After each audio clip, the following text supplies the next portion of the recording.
신명기 12장 32절 말씀입니다. 신명기 12장 32절 말씀 함께 읽겠습니다. 신명기 12장 32절 함께 읽겠습니다. 시작. 내가 너희에게 명령하는 이 모든 말을 너희는 지켜 행하고 그것을 가감하지 말지니라. 아멘. 오늘 아까 잠깐 그 광고 시간에도 이야기 드렸던 것처럼 오늘 한글 성경 기념 주일인데요. 성경을 우리에게 주신 은혜가 어떠한지 다시 한 번 더 이렇게 생각해보고 또 그 은혜가 이렇게 나한테 요구하는 것이 또 나한테 의미하는 것이 무엇인지 내가 어떤 신앙생활을 살아야 되는지 같이 한번 생각해보는 그런 시간 가지려고 합니다. 뭐 간단한 이 약사를 살펴봐야 돼요. 사실 같이 예배 드리신지 이렇게 되면 이제 3월 1일이 되면 좀 한국사를 좀 공부를 하는구나라고 이렇게 또 이렇게 아시는 분들이 계실 텐데요. 뭐 사실 여러 사건들이 있습니다. 그 어떻게 구한 말에 나라가 넘어갔는지 뭐 혹자는 이제 운요 사건이라고 혹시 기억나시죠? 운요 사건부터 시발점으로 해서 나라가 어떻게 넘어가는지 그렇게 이야기하기도 하는데 그래도 가장 공통적으로 그 본격적으로 일본이 우리나라를 집어삼키겠다고 야욕을 드러낸 사건이 이제 소위 말하는 이 한일의정서라는 그런 사건인데요. 1904년 2월 23일 한일의정서라는 협약이 맺어지게 됩니다. 그 배경에는 러일 전쟁이 있어요. 그래서 러시아랑 일본이 조선 땅 두고 누가 이 땅에서 소유권을 주장하고 살 건가에 대해서 하다가 이제 1904년 2월 초에 전쟁이 시작되는데 일본이 발이 빨랐죠. 일본이 조선 땅 먼저 장악하고 서울을 점령한 상태에서 의정서를 이제 우리 표현은 좋아요. 공수동맹이라고 서로 어려운 있을 때 같이 군사적으로 돕자라고 공동 수비하는 동맹인데 사실은 일본군이 한국에 이제 주둔할 수 있는 그런 권한을 얻는 그게 1904년 2월 23일 날 맺어집니다. 그리고 그 다음에 굵직굵직한 사건들 살펴보면 가스라테프트 밀약이라고요.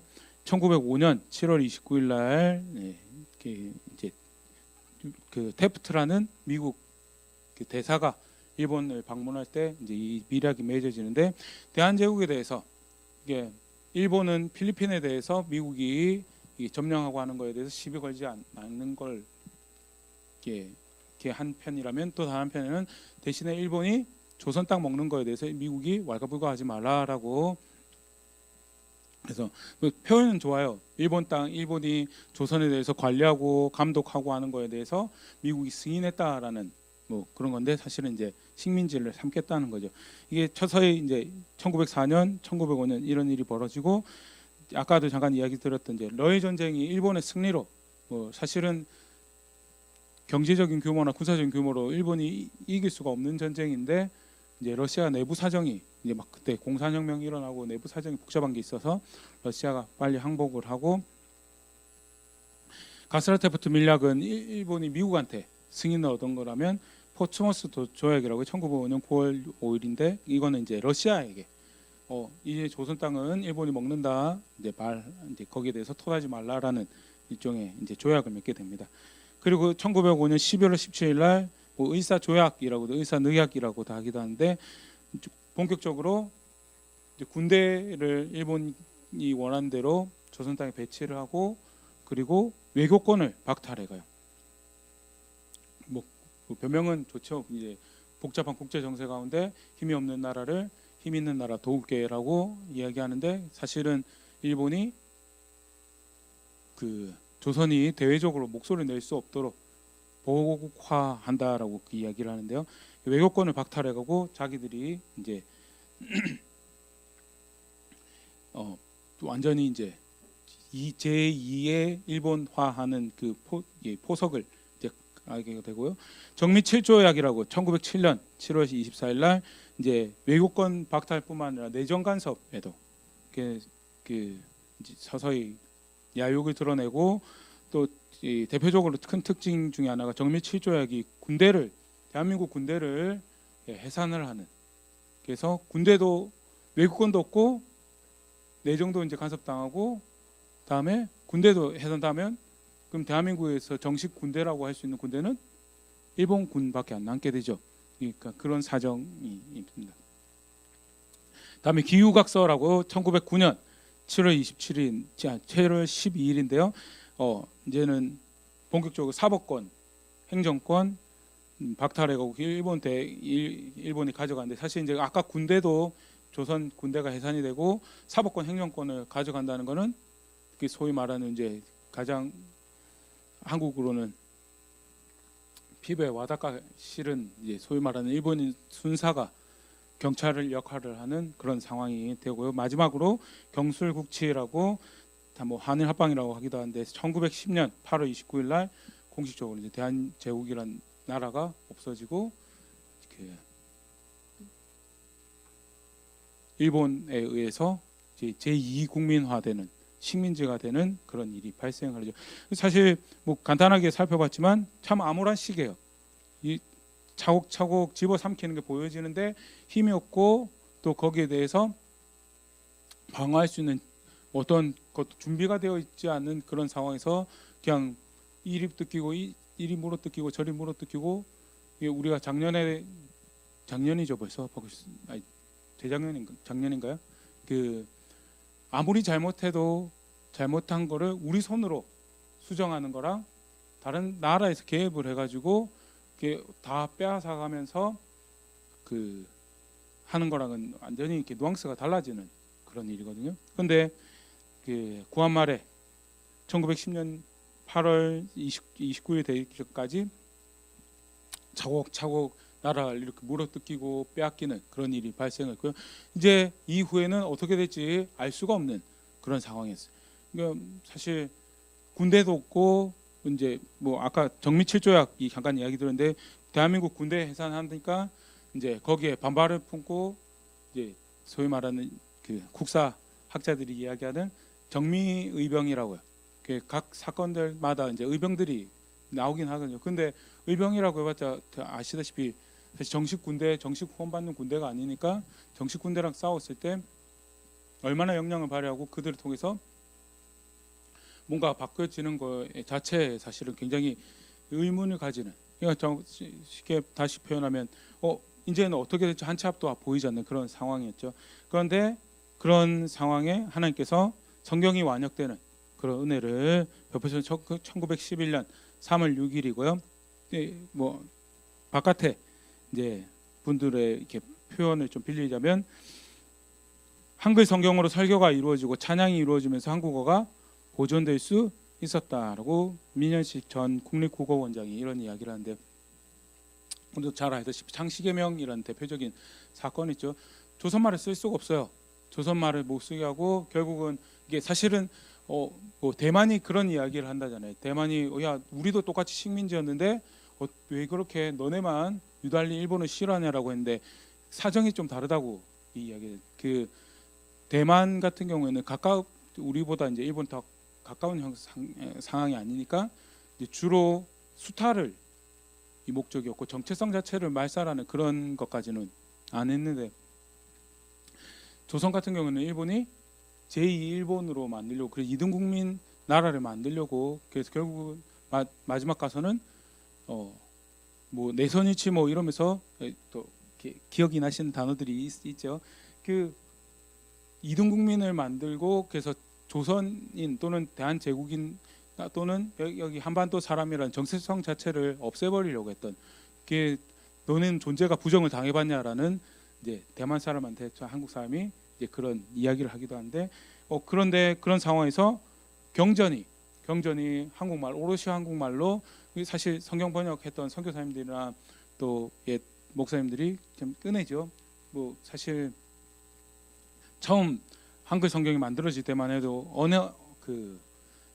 한글이 2등 조선에서도요 원활하게 읽혀지는 좀 뭐랄까 천한 언어로 이제 그렇게 사용되었었는데, 그래도 경전을 한글로 만들자라는 것이 그들의 목적이었고 그들이 그렇게 수고해서 한글 성경이 만들어지고, 그래서 적어도 교회에서 예배드리고 교회에서 뭐 그것이 이제 나중에는 더 박해를 받아서 숨어서 예배하는 그런 상황이 됐지만, 그럼에도 불구하고 그래도 적어도 예배를 할 동안은 한국어 찬양이 한국어 말씀이 읽어지는 낭독되어지는 그런 상황이 그래서 민족 정체 한국어가 보존될 수 있었고 또 아울러서 그래서 민족 정체성이 이렇게 남을 수 있는 그런 배경이 됐던 그걸 이야기하고요. 또 하나 더 보면 이상규 교수님이라고 서민들은 성경을 통해 한글을 더 됐고 성경을 통해 천대받는 한글이 우리 글로 정착되었다. 예.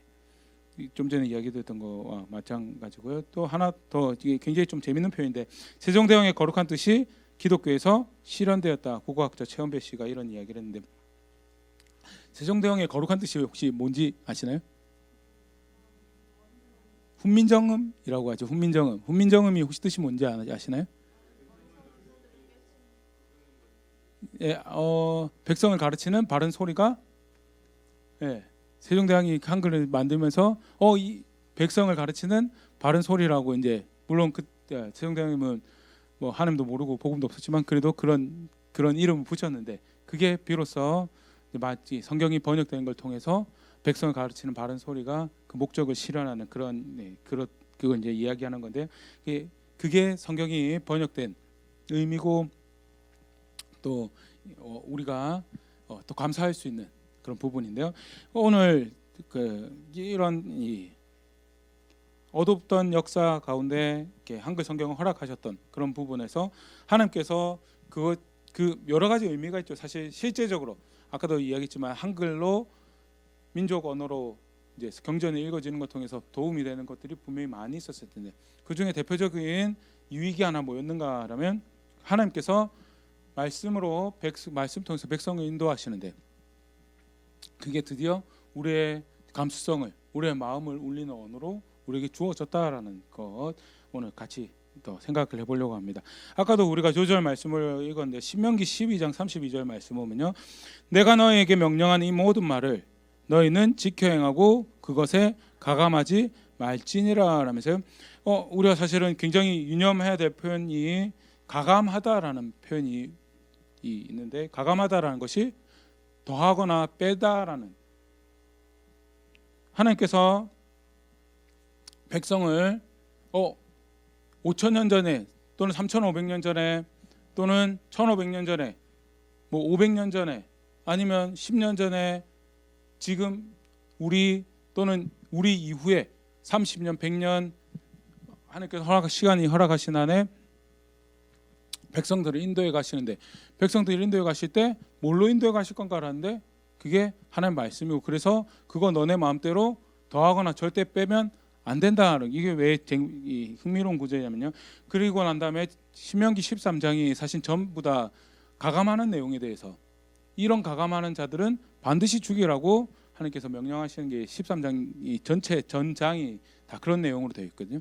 첫 번째는 이제 선지자. 우리 구약 신약 시대도 마찬가지지만 꿈꾸는 사람들 또는 그림 보는 사람들 또 환상 보는 사람들 쉽게 말해서 하나님께서 이런 감동을 주십니다라고 이렇게 이야기한 사람들 중에서 근데 감동을 주십니다 하고 그리고 자기 마음대로 가감하면 어떻게 하라고요? 죽이라는 말씀이 첫 번째고 두 번째는 너희 친지 중에서 너희 가족들 중에서 어떤 사람 혹자가 와서 미혹하는 말로 이 말씀을 순종하지 못하게 한다면 그런 사람도 죽이라. 그리고 동네에 어떤 불량한 사람이 이 말씀을 순종할 수 없도록 만든다면 쉽게 말해서 이 성경의 표현을 가감하려고 한다면 그래서 다른 길을 따르려고 하면 죽여버리라라는 그런 경고를 하시는 건데요. 다 보면 좋겠지만 첫 번째 부분은 선지자 같은 경우에 13장 1절입니다. 너희 중에 선지자나 꿈꾸는 자가 일어나서 이적과 기사를 내게 보이고 2절 그가 내게 말한 그의 이적과 기사가 이루어지고 너희가 알지 못하던 다른 신들을 우리가 따라 섬기자고 말할지라도 먼저 보면 꿈꾸는 것 또는 소위 선지자라고 말하면 신의 음성을 전달하는 신의 말을 전달하는 사람인데 이 2절에 보면 그게 어떻게 된다고요? 그 이적과 기사가 기적을 행하는데 어떻게 그게 이루어져요? 그러면 어떨까요? 예, 그렇죠. 꿈꾸는데 그게 맞춰져요. 그러면 어떨까요? 저 사람은 분명히 함께로부터 왔다라는 그런 환상, 그런 확신을 가지지 않을까요? 예, 다들 잘하셔서 그런 확신 안 가지셔도. 그런데 우리가 보지만 이적 기사 자기 마음대로 충분히 이게 사실은 이제 오늘 할 내용은 아니지만 미혹하는 영이 충분히 그거 가지고 미혹할 수 있어요. 뭐가 바른 길인지 헷갈리게 만드는 그런 영향력들이 분명히 성경에서는 존재한다라고 이야기를 가르치고 있고 그 영에 의해서 그런 조작들이 발생할 수 있다라는 것. 그러면 어떻게 누가 어떤 길로 어떻게 가야 됩니까라고 할 때 12장 32절에 말씀을 주셨고 그래서 거기에 가감하지 말고 그거 따라 살아라가는 게 하나님의 말씀이 계속 보겠습니다. 3절입니다. 너는 그 선지자나 꿈꾸는 자의 말을 청종하지 말라. 이는 너의 하나님 여호와께서 너희가 마음을 다하고 뜻을 다하여 너희 하나님 여호와를 사랑하는 여부를 알려하사 너희를 시험하심이니라. 이게 재밌는 표현인데 누가 이적이 이루어져요. 이적이 또 성취되고 그 그림받다는 게 성취가 되고 감동받다는 게 성취되고 뭐 다양하게 뭐 여러 가지로 우리의 확신을 이게 사람이 마음이 연약해지라 그런 거 보면 어때요? 혹하고 따라가져요. 그런데 사실은 그게 뭐예요? 하나님이 내가 정말 하나님을 마음을 다해서 내가 온 힘을 다해서 하나님 존중하려는 생각이 있는지를 드러내고자 하는 만약에 저 상황에서도 원칙은 이거고 이거 따라야 됩니다라고 하면 하나님 보시기에는 네가 나를 존중하는구나. 여기 성경 표현은 네가 나를 사랑하는구나라는 그런 말이 되고 반대로 이게 이루어졌네. 그 다음에 무슨 말씀을 나에게 주실 건가? 이런 감동이 있습니다. 이런 그림이 있습니다라고 했는데 그게 이루어져요. 그러고 난 다음에 혹 빠져가지고 귀도 빠지고 마음도 빠지고 해서 그렇게 되면 너는 나를 이거밖에 존중 안 하는구나라는 것에 대해서 드러내시는 그런 사건이 있거다라고 이야기하시고 4절 보겠습니다. 너희는 너희 하나님 여호와를 따르며 그를 경외하며 그의 명령을 지키며 그의 목소리를 청정하며 그를 섬기며 그를 의지하며 5절 보겠습니다. 그런 선지자나 꿈꾸는 자를 죽이라. 이는 그가 너희를 애굽 땅에서 인도하여 내시며 종되었던 집에서 속량하신 너희 하나님 여호와를 배반하게 하려 하며 너희 하나님 여호와께서 내게 행하라 명령하신 동에서 너를 꿰려내려고 말하였으니 너는 이같이 하여 너희 중에 악을 제할지니라. 사실 4절 5절만 따로 빼놓고 보면 4절에 보면 그의 명령을 지키며 그의 목소리를 청정하며 그를 섬기며 그를 의지하며 이렇게 되면 우리가 하나님의 음성을 들어야 됩니다라고 생각하는데 여기 사실 목소리는 뭘 이야기하는 거야? 이미 주신 말씀을 이야기하는 거지. 새로운 말씀을. 그래서 너는 새로운 말씀을 받아라는 말씀이 절대 아니에요. 새로운 말씀을 들어라는 말씀도 절대 아니고요. 문맥상 볼 때 여기서 말하는 그의 명령을 지키면 그의 목소리를 청정하면은 이미 주신 말씀, 그 모세가 이야기하고 있는 가감하지 말아야 되는 하나님의 말씀을 이야기하는 거고요. 정작 아무리 이적이 이루어지고 기사가 이루어지고 그림이 맞춰지고 감동이 맞더라 하더라도 그게 하나님의 말씀에 맞지 않으면 그러면 모세 처음 주신 법대로 하면 죽이는 거지만 우리 시대에는 그냥 무시해도 되는 감동이고 무시해도 되는 그림이고 무시해도 되는 선지자 노릇 무시해도 되는 꿈꾸는 자의 이야기가 될 거다라는 거예요. 그러면 여기 이제 오늘 큰 주제는 하나님이 백성을 말씀으로 하나님께로 인도하신다라는 건데요. 그러면 여기서 조금 더 우리 생각해 보면 선지자라고 하는 사람들이 사실 모세 이후에도 많이 나왔잖아요. 그리고 그들은 하나님의 말씀을 우리에게 전한다라고 그렇게 알려져 있는 사람들이에요. 그러면 사실 이 논리로 이야기하면 그 선지자들이 뒤에 이사야, 에레미야, 에스겔, 다니엘 같은 경우에 굉장히 사실 이사야 같은 경우에 성경책의 분량이 상당히 길죠. 66장 정도 되는 그 말씀 중에 하나님의 말씀이 하나도 가감되지 않았는가? 혹시 이사야 시대에는 새로운 말씀이 전해지고 예레미야 시대에는 새로운 말씀이 전해지지 않았는가? 그렇게 생각하기 쉬운데 그래서 신약 시대에 우리도 선지자의 말씀에 대해서 우리가 귀를 기울여야 된다라는 그런 이제 논리로 그렇게 갈 수 있는데 사실 지금 우리가 살펴본 바에 의하면 모세의 명령에 의하면 가감이 안 돼야 되는 거예요, 맞죠? 이사야도 가감이 안 되고 예레미야도 가감이 안 돼야 되는 상황인데요. 그럼 실제로 이사야는 뭐 어떤 말씀을 전하는가? 뭐 여러 말씀 찾아볼 수 있겠지만 대표적으로 나는 이런 말을 하는 거다라고 배울 수 있는 말씀이 하나 있습니다. 이사야 1장 10절인데요. 너희 소돔의 관원들아 여호와의 말씀을 들을지어다.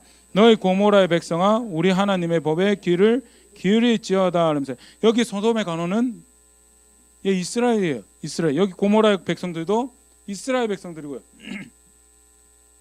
여호와의 말씀을 들으라면 처음에 보면 자칫 잘못 생각하면 이사야 자기가 이제 하나님의 말씀 전하니까 그 말을 들으라처럼 보이는데 분명하게 보이죠. 그 다음에 뭐라고요?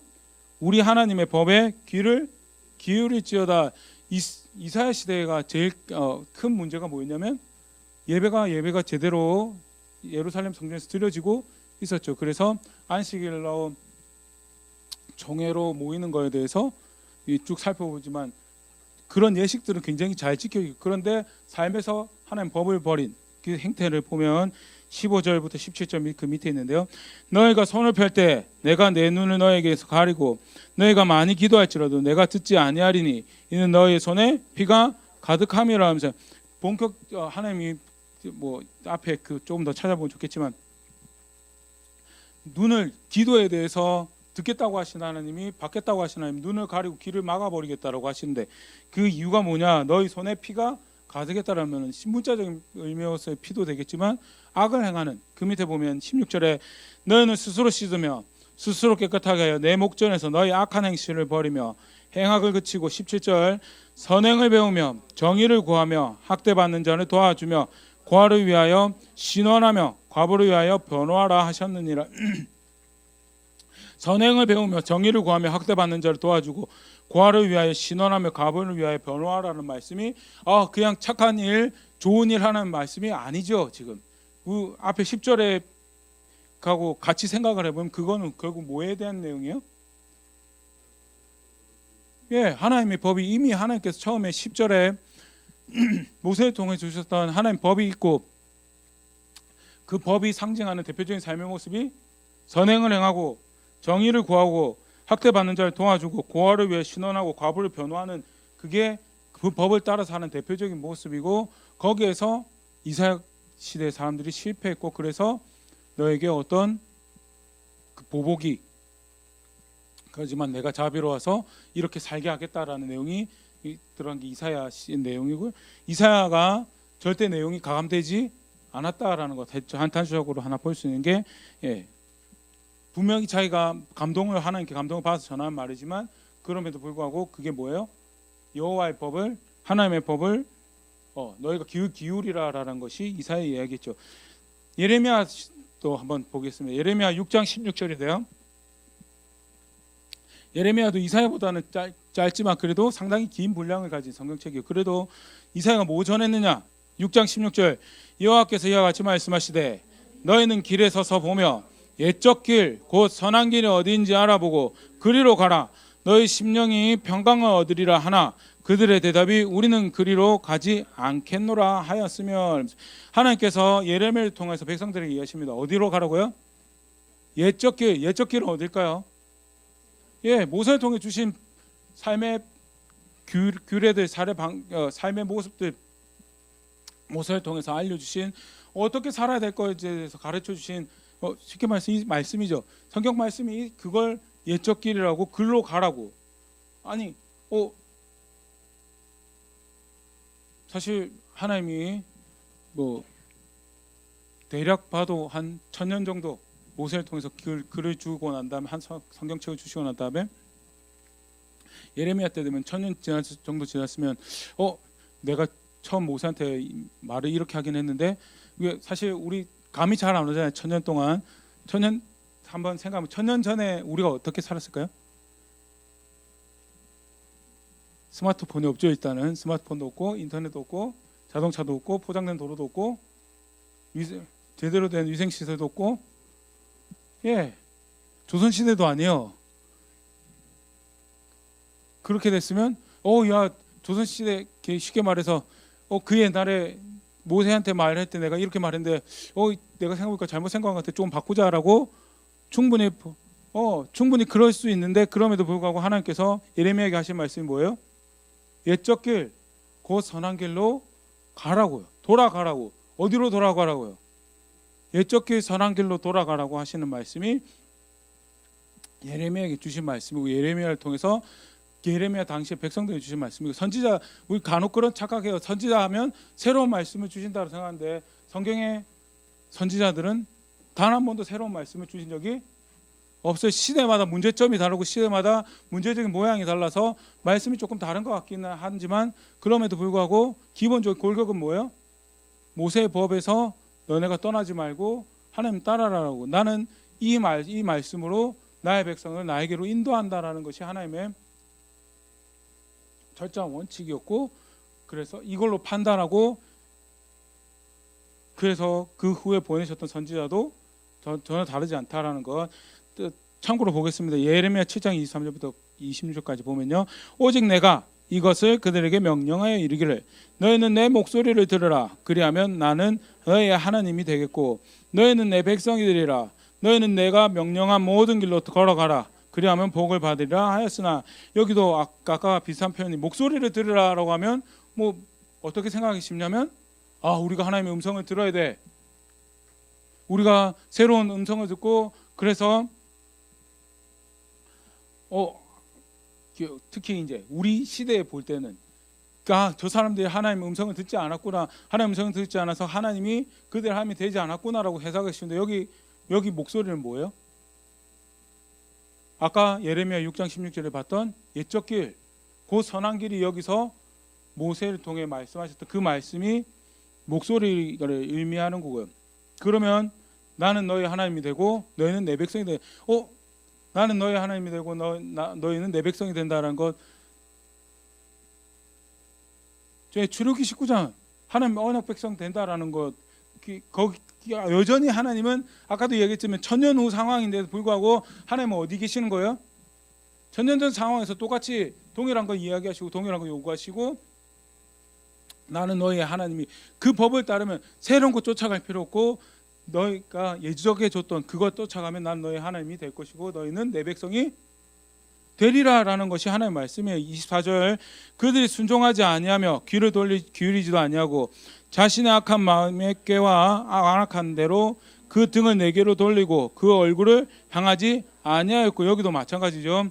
귀를 기울이지 않았다라고 할 때 그래, 그들은 하나님 향해 귀를 닫았다고 생각하기 쉽지만, 여기서 귀를 닫았다는 것은 이미 모세에게 통해서 주셨던 말씀에 대해 그들이 귀를 기울이지 않았다라는 걸 의미하는 거죠.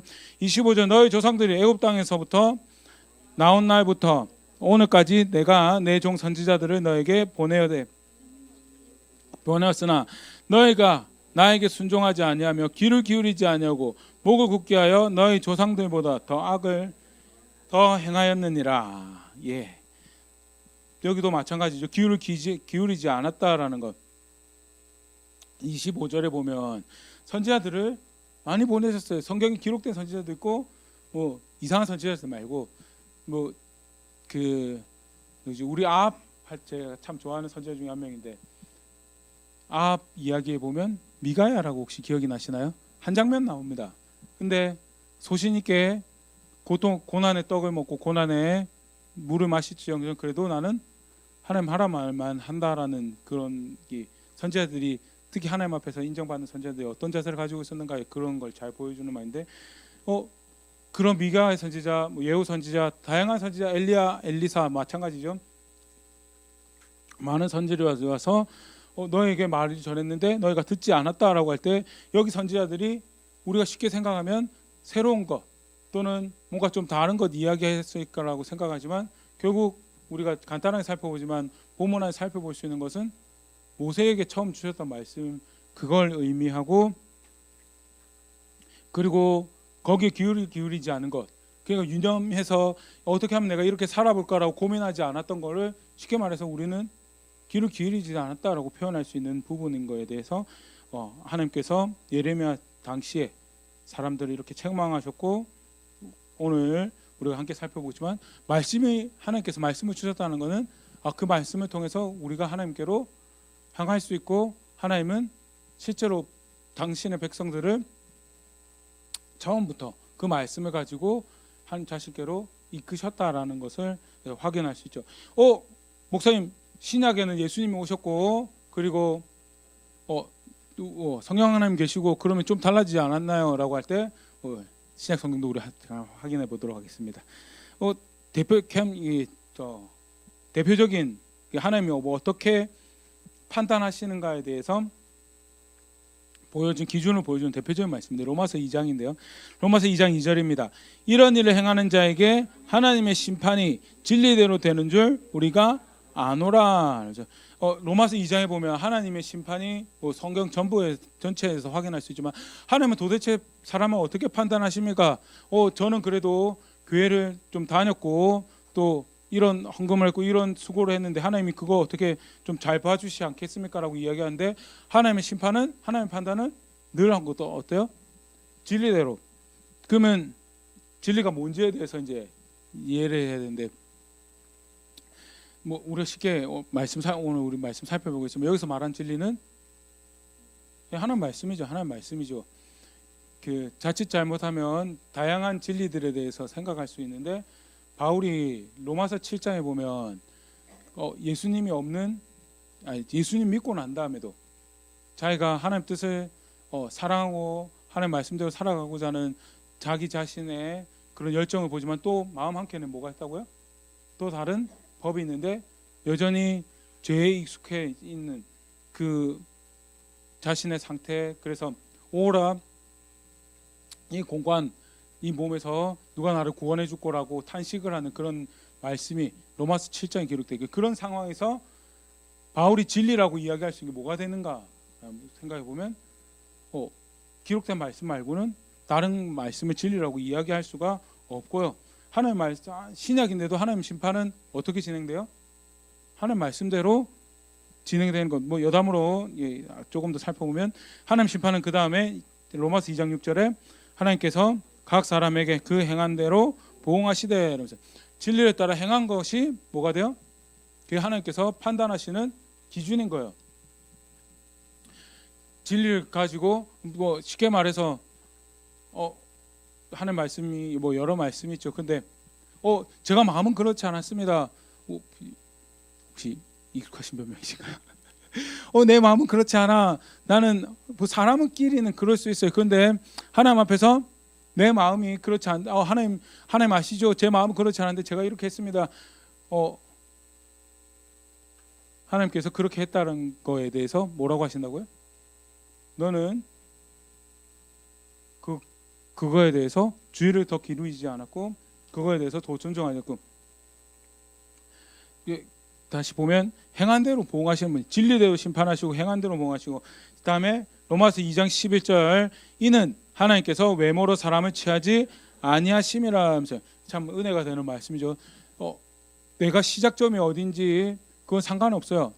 중요한 거는 내가 말씀을 따라 살았는가에 대해서 말씀을 따라 사는 그거 보고 심판하신다. 하나님 제가 돈이 많아가지고 교회를 여러 개 지었는데 저 사람은 교회도 하나도 안 지었어요. 그러면 돈 많이 준 제가 이렇게 교회를 많이 지었습니다라고 하는 거기에 대해서 그런 거는 없다라는 거죠. 외모로 보시지 않으세요. 외모로 보시지 않고 대신에 뭐 했느냐, 어떻게든 말씀 따라 살아가려고 노력했습니다라고 하면 그거 가지고 하나님 판단하시고 그게 지금 구약에 있는 게 아니고요. 신약에서 바울이 로마 교회에 편지하면서 하나님은 이렇게 판단하신다고 하나님은 이렇게 판단하시고 거기에 반대로 그렇기 때문에 거기에 아무리 내가 볼 때 또는 우리가 볼 때 훌륭한 성도고 훌륭한 교인이고 하더라도 그 룰에 의해서 합당하지 않으면 그거는 아닌 게 되는 게 그게 성경에서 하나님께서 판단하신 거고요. 아까도 이야기했지만 하나님 말씀이 신약에서 동일하게 역사하고 동일하게 그 기준이 되더라라는 것. 심지어는요 디모데후서 3장 15절입니다.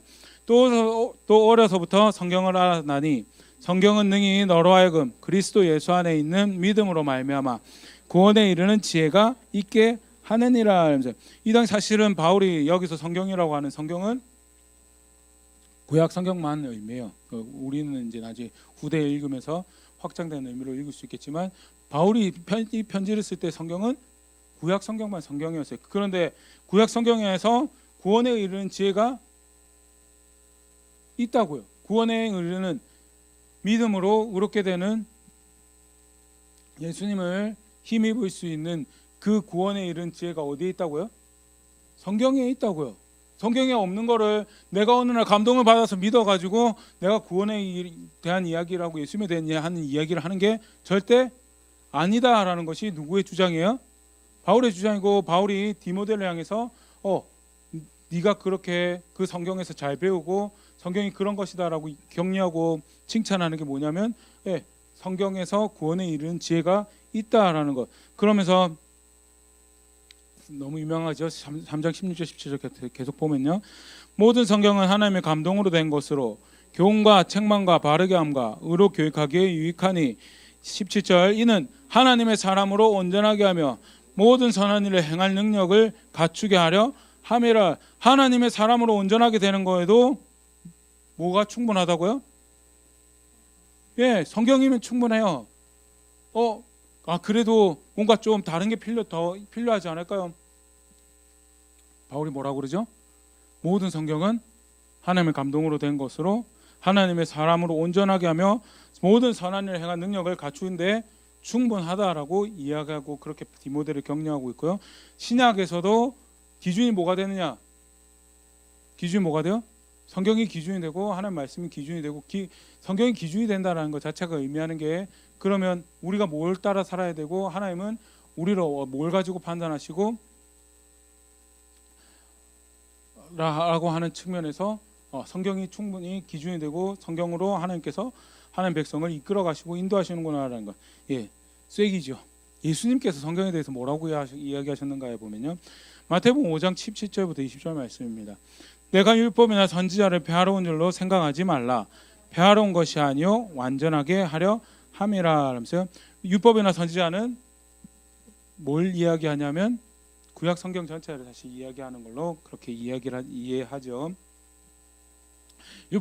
율법이나 선지자를 폐하러 온 것이 아니고 완전하게, 사실 종종 갈라디아서 같은 경우에 또 에베소서 같은 경우에 법조문으로 된 율법 증서를 폐하시고라는 그런 표현들이라든지, 아니면 율법 그 비슷한 표현인데 아무튼 폐했다라는 표현이 들어가면서 자칫 성경이 이제 성경으로 예수 믿는 사람이 되는 게 아니고 성경으로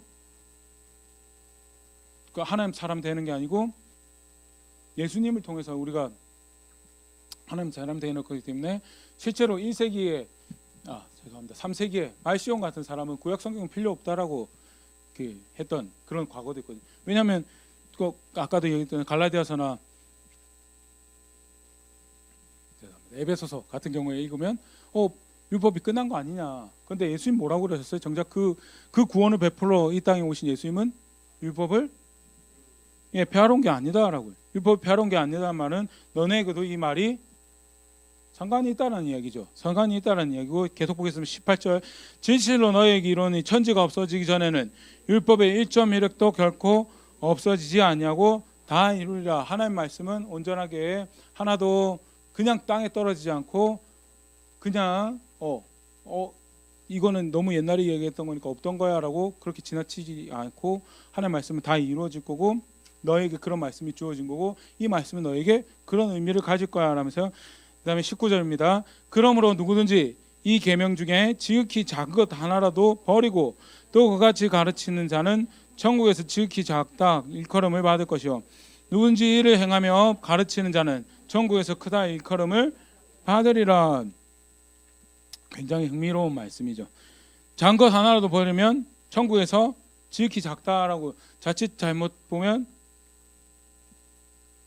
천국에서 작고 천국에서 크고를 이야기하는 것 같은데, 사실 그거보다는 그 당시에 유대 랍비들은 지금도 그렇지만 율법 중에서 우선순위를 정해요. 율법 중에서 이거 우선순위를 정해서 이거는 더 중요한, 이거는 덜 중요한 거. 그래서 더 중요한 걸 지키고 있으면 덜 중요한 걸 지키는 것 사람보다도 더 중요한 사람이고 더 율법을 존중하는 사람인 것처럼 그렇게 보는 그런 시선이 있는데, 예수님께서 뭐라고 그러세요? 율법의 선지자에 그런 게 있어요, 없어요? 그런 게 없어요. 그러니까 쉽게 말해서 이사야 시대에 그런 착각을 했죠. 그래도 예배 열심히 드리고 있으면, 그래도 모임에 열심히 참석하고 그렇게 하나님 종교적인 예식으로 하나님 섬긴다고 하면 그래도 하나님이 더 잘 봐주실 거예요. 그래도 뭐 삶에서 정의로운 것, 의로운 것, 믿음으로 살아가는 것, 긍휼히 여기는 것 좀 안 하더라도 하나님 괜찮게 보실 거라는데, 예수님도 그렇고 이사야 시대에도 그렇고 그 법을 폐한 거에 대해 그 삶에서 법을 버린 것 자체에 대해서 하나님께서 굉장히 강경하게 너희가 나를 버렸다라는 그런 책망을 하시게 되는 그거를 이야기하는 게 이제 19절 말씀이거든요. 크다 작다가 없다라는 거예요. 법에, 하나님 법에는. 그래서 뭐 살인하지 말라도 중요하지만 뭐도 중요해요? 부모 공경하는 것도 중요하고, 가늠하지 말라도 중요하지만 도둑질하지 말 것도 중요하고, 거짓말하지 않는 것도 중요하지만 탐심을 따라 행하는 것도 중요하고, 모든 것이 다 중요하기 때문에 너네 마음대로 뭐가 더 중요하고 뭐가 덜 중요하고 정해서 그렇게 하지 말라라는 말씀하시면서 결론입니다. 20절 같이 읽어볼게요. 시작. 내가 너희에게 이르노니 너희가 서기관과 바리새인보다 낫지 아니하면 결코 천국에 들어가지 못하리라. 그렇게 말씀에 대해서 이야기하면서 너희가 서기관과 바리새인보다 더 낫지 못하면 천국에 못 들어갈 거라고. 여기서 말하는 의는 어떤 의일까요? 예, 율법을 따라 법에 저촉해서 옳다 그르냐를 이야기할 때 의인입니다, 죄인입니다라고 이야기하는 그 말의 의고, 쉽게 말해서 우리가 오늘 보고 있지만 여전히 신약 성경의 신약 시대에 살아가는 우리에게도 뭐가 기준이에요? 하나님 말씀이 기준이고, 말씀을 가지고 하나님께서 백성을 인도해 가심에 대해서, 그래서 동일한 선상에서 이런 말씀을 주십니다. 마태복음 7장 21절인데요. 나더러 주여 주여 하는 자마다 다 천국에 들어갈 것이 아니요 다만 하늘에 계신 내 아버지의 뜻대로 행하는 자라 들어가리라. 22절. 그날에 많은 사람이 나더러 이르되 주여 주여 우리가 주의 이름으로 선지자 노릇하며 주의 이름으로 귀신을 쫓아내며 주의 이름으로 많은 권능을 행하지 아니하였나이까 하리니. 23절. 그때 내가 그들에게 밝히 말하되 내가 너희를 도무지 알지 못하니 불법을 행하는 자들아 내게서 떠나가라 하니라. 주의 이름으로 선지자 노릇하고 귀신 쫓아내고 권능을 행하면 잘 나가는 성도입니까? 못 나가는 성도입니까? 잘 나가는 성도죠. 예, 죄송합니다. 표현이 좀 이렇게 고상하지 못했는데 예, 그냥 놔두지 않을 거예요, 맞죠? 그 막 하다못해 부산시 안에, 부산, 그러니까 우리 경우로 이야기하면 부산시 안에서라도 막 집회 만들고 같이 가야 된다고 막 하고, 야 여기 가면 연극하는 거 말고요. 옛날에 그 미국에서 텔레비전에 통해서 복음 전하던 분이 그 환자 신유 하는 거 하는데 그 뭐죠?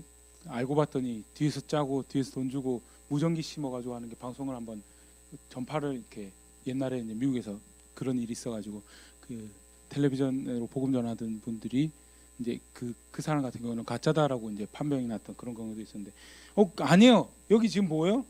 귀신 쫓아내는, 성경에서 귀신 쫓아내요. 귀신 쫓아내고 권능을 행하고 선지자 노릇하면 어떨까요? 가짜가 아니에요. 가짜가 아니면 우와 하고 우리 동네에 오셨대 하면, 뭐 예를 들어서 저기 우리 동네라고, 그러니까 여기를 예를 들어야 되는지 군동량을 예를 들어야 되는지 하면 막 집회 참석한다고 갈 거예요, 맞죠? 아닌가요? 예, 이게 기준이 아니에요. 근데도 불구하고 뭐예요? 이게 기준으로 많이 생각해요. 이걸 열매라고 판단하고, 이걸 하나님은 그걸 가지고 판단하실 거라 하는데 성경은 정작 뭐 가지고 판단하세요? 하나님 말씀, 이미 주신 말씀 얼마나 열심히 성실하게 그거 지키려고 살아왔는지. 그러면 뭐예요? 옆에서는 귀신 쫓아내고 있는데 아니야 이게 더 중요해라고 했으면 재미없어요. 죄송합니다. 재미없어요. 또 욕동도 기지도 않을 거예요. 그럼에도 불구하고 그게 하나님께서 내 백성이냐 아니면 남의 사람이냐 판단하는 기준이 뭐라고요? 예, 그런 상황에 가서 내 백성이냐 아니냐라고 판단하는 기준이 하나님 말씀일 거다라는 거예요. 이게 바울이 그냥 대충 보고, 바울도 위대한 선지자고 아무도 그렇게 생각하지 않았지만 예수님께서 이 땅에 살아가시면서 야, 이게 하나님께서 판단하신, 이게 하나님이 쉽게 말해서 나를 들여다보는 눈이에요. 나를 들여다볼 때 우리로 치면 교회 여러 개 세우고, 오해하지 마시고 교회 여러 개 세우는 것도 중요한 일입니다. 근데 그 교회 여러 개 세우고 뭐 재단 만들어 가지고 이리저리 뭐 구호 사역하고 막 한다고 하는 것보다도 뭐가 중요해요? 하나님 말씀 따라 살았느냐 안 살았느냐. 하나님이 그거 가지고 뭐예요? 그거 가지고 판단하시고, 그거 가지고 내 백성이냐 내 백성 아니냐 판단하실 거고, 아까 우리가 읽었던 마태복음 5장 20절 같은 경우에는 그게 믿음이라고요. 누가 천국에 들어가냐라고 할 때 그게 믿음이라고요. 그게 믿음이고, 그게 오늘 우리가 한글 성경 주일 맞이해서 간단하게 살펴봤지만요, 하나님이 한글 성경 주셨다는 게 무슨 의미인지에 대해서 그냥 이리저리 사실은 여기에 대해서, 말씀에 대해서 존중하지 않으신 분은 아무도 없을 거예요. 그럼에도 불구하고 우리가 생각보다도 우리 좀 전에 읽었던 권능을 행하고 귀신 쫓아내고 선지자 노릇하면 감동받다 그러고 꿈 꿨다 그러고, 더 기가 막힌 거는 그 이적이, 그 기사가 다 맞아 들어갈 때 열매가 있는 모양이다라고 쫓아가기 쉬운 게 우린데, 근데 하나님은 그 칠같이 어두운 조선 대한민국 땅에, 또 당금의 땅에 뭘로 백성들을 인도해 가시냐라고 할 때 소위 말하는 변함이 없는 문자로 기록해가지고 아무도 딴소리 할 수 없는 그 하나님의 말씀으로 하나님 백성이 인도해 가시고, 사실 정말 놀라운 은혜죠. 정말 놀라운 은혜가 주어졌다는 것이, 우리말로 우리 글로 성경이 있다라는 것이, 우리 그런 은혜가 주어졌다는 것이 또 우리가 오늘 말씀 보면서 같이 생각해 볼 수 있는 부분인데요. 그렇다고 한다면 그 놀라운 은혜 가운데 이 은혜를 주신 목적이 잘 성취되는 것이, 또는 무엇인가, 그런 은혜가 우리한테 100년 전에 주어졌다는 것이 무엇을 의미하는가라고 할 때, 이 말씀 따가지고 하나님이 우리가 제가 여러 번 예를 들긴 했는데, 그러니까 예배당이 제가 이쪽에 있으니까 이렇게 보고 하면, 저를 보면 맞게 쉽게 생각을, 그러니까 뭐 찬양할 때도 그렇고 다 이쪽 보고 하시죠. 그러다 보니까 자칫 잘못 상상하면 하나님이 여기 계신 것 같아요. 근데 그거 맞나요? 틀리나요? 그거 아니죠. 그럼 하나님 어디 계시냐라고 할 때, 그거는 신학적으로 이야기할 때는 아주 높은 곳에 초월적인 분으로 아주 높은 곳에 계시지만 동시에 편재성이라고 해서 어디서도 계시고, 아이고 죄송합니다, 어디서나 계시는 분이고, 그러면 하나님 어디 계신지 몰라요라고 몰라요라고 이야기하는데, 성경은 분명히 이야기했어요. 그래도 우리가 하나님 섬기고 우리가 하나님 따를 수 있다고요. 뭘 근거해서요? 한 말씀 근거해서 하나님 따르고 하나님 섬길 수 있다는 것. 한글 성경이 우리에게 주어진 거요. 그래서 예전에 그렇게 어두울 때 한글 성경이 주어졌습니다. 거기서 끝나지, 감사합니다, 박수 치고 그게 끝이 아니죠. 이제 지금 오늘 당금에 우리에게 이 한글 성경이 은혜로 주어졌다는 것은, 언제 어디서든 기준이 되는 말씀을 가지고 하나님을 향할 수가 있고, 하나님은 오늘도 그렇게 나를 하나님께로 이끌어가고 계신다라는 거예요. 하나님이 어떻게 저를 이끌어가시는지 말씀이 없어요. 그런 이야기 혹시 들어보신 적 있나요? 하나님이 오늘 저를 어떻게 이끌어가시는지 말씀이 없고, 하나님이 어떻게 저를 이끌어가시는지 잘 모르겠어요. 어떻게 이야기해 줘야 될까요? 이거 보라고.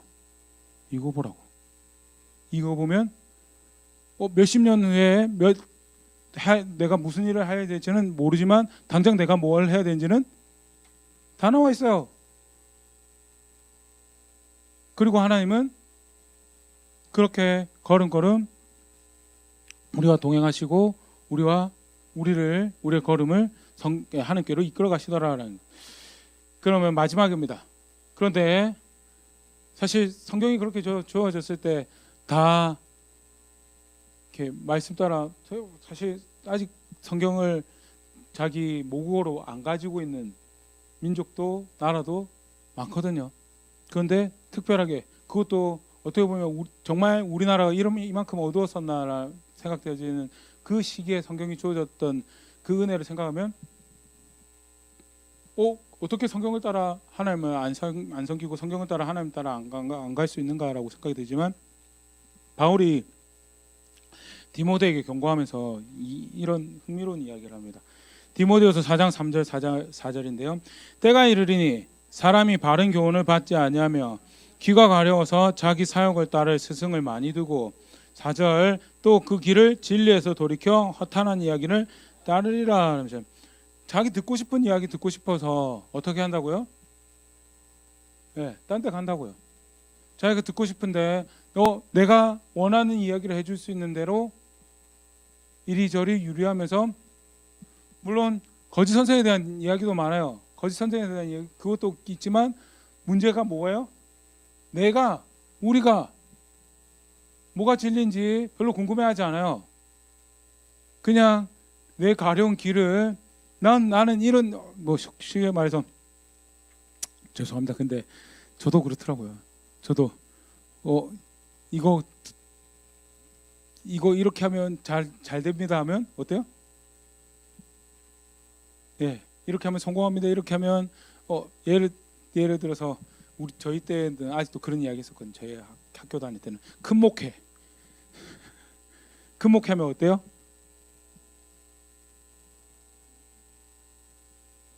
잘 모르시는구나. 다행이네요. 저희 큰 목회하면 하나님 은혜가 함께하는 목회라고 생각했고요. 큰 목회하면 하나님한테 특별한 사랑을 받고 특별한 은총을 입고 하나님 기뻐하시는 목회를 한다고 생각하는 그런 게 저희 때는 아직 있었거든요. 그 성경적인 기준이 아니에요. 그런데 그런 이야기하면 이렇게 마음이 달죠, 맞죠? 여기 귀가 가렵다는 말, 얘가 그런 얘기. 마음이 달아요. 마음이 달고 생각이 달고 그러면 어때요? 그거 쫓아가고요.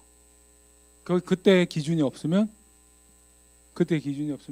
이게 뭐가 하나의 말씀이고 뭐가 기준이고 뭐가 그런데 그런 이야기하고 예를 들어서 소위 말하는 저희 그 당시에는 교회 이름이 생각이 났는데 그 부산 안에서도 저 규모가 되는 그런 교회에 소위 말하는 사역을 하면서 이렇게 하면 크목회합니다라고 하면 어때요?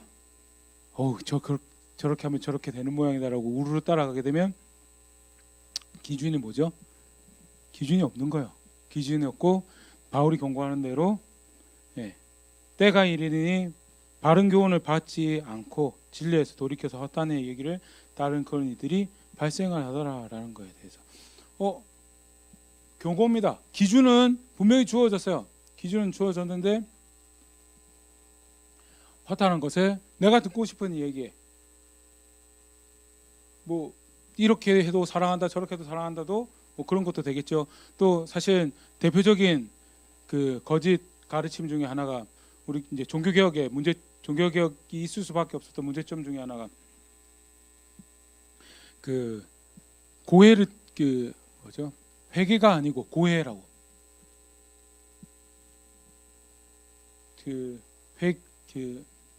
요한일서 1장 9절 말씀.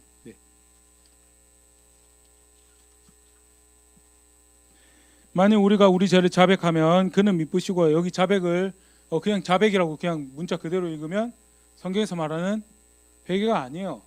성경에서 말하는 회개는 돌이키는 거죠. 그래서 우리도 예전에 한번 함께 살펴봤었는데 루터가 반박문을 95개를 붙이는데 1번부터 4번까지가 전체적으로 다 회개에 대한 내용이거든요.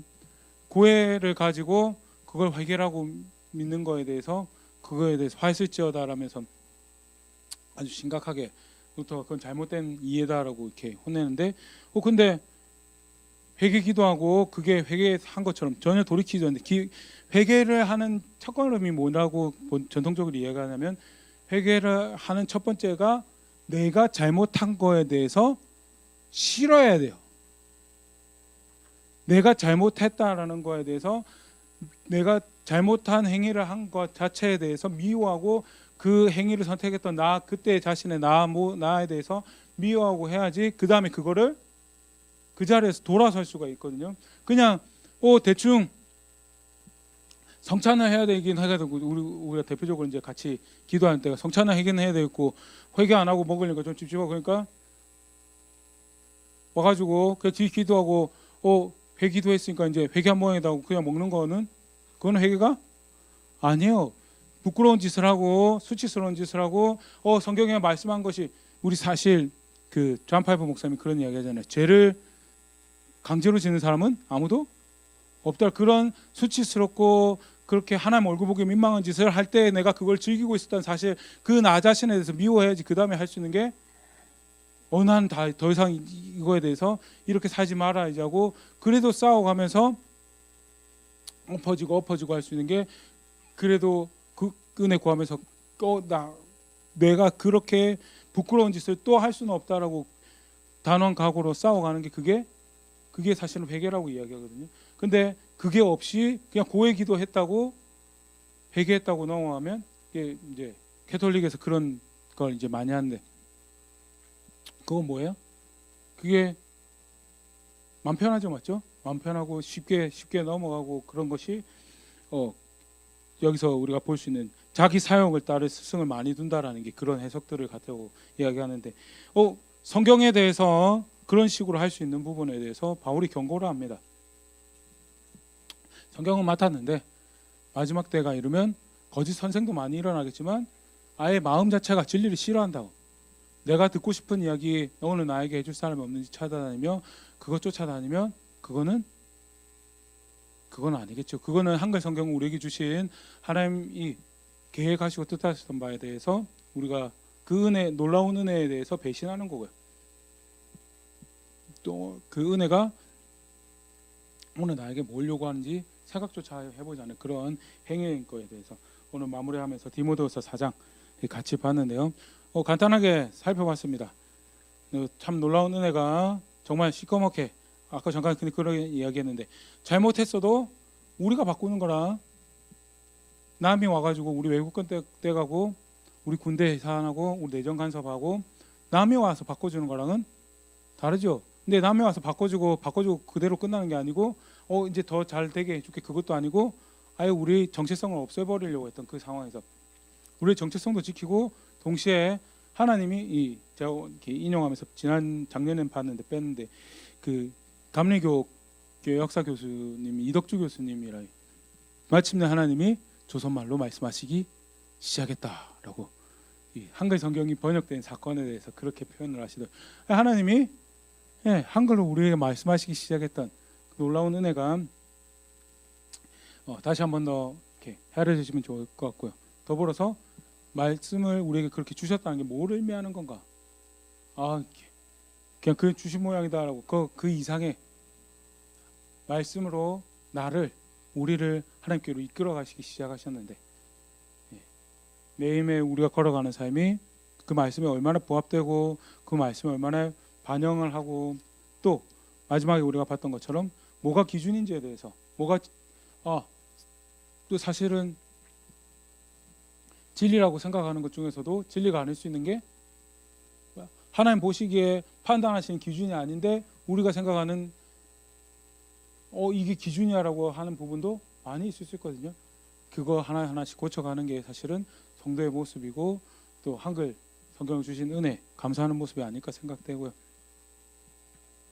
2026년 3월 1일 한글 성경주일 맞이해서 우리 그렇게 말씀 같이 살펴보고 마무리하려고 하는데 기준이 뭔지 분명하게 세워서 이적 쫓아가는 것도 아니고 기사 쫓아가는 것도 아니고 꿈보고 쫓아가는 것도 아니고 어떤 감동 쫓아가는 것도 아니고 나는 기준을 알고 있습니다라고 나는 그리고 저게 아무리 되는 것 같더라도 기준이 아니면 부합하지 않으면 하나님은 뭐라고 해요? 그건 기준이 아닌 거예요. 그거는 좋은 게 아니고 그거는 열매가 아니고 하나님 보시기에 기준 쫓아가는 것이 그것이 바른 것이다라는 것 실제로 그렇게 생각하고 이끄시는 대로 걸음걸음 하나하나 배워가는 그런 제가 될 수 있으면 좋을 것 같고요. 그렇게 함께 자라고 성장해가는 우리 될 수 있으면 좋을 것 같습니다.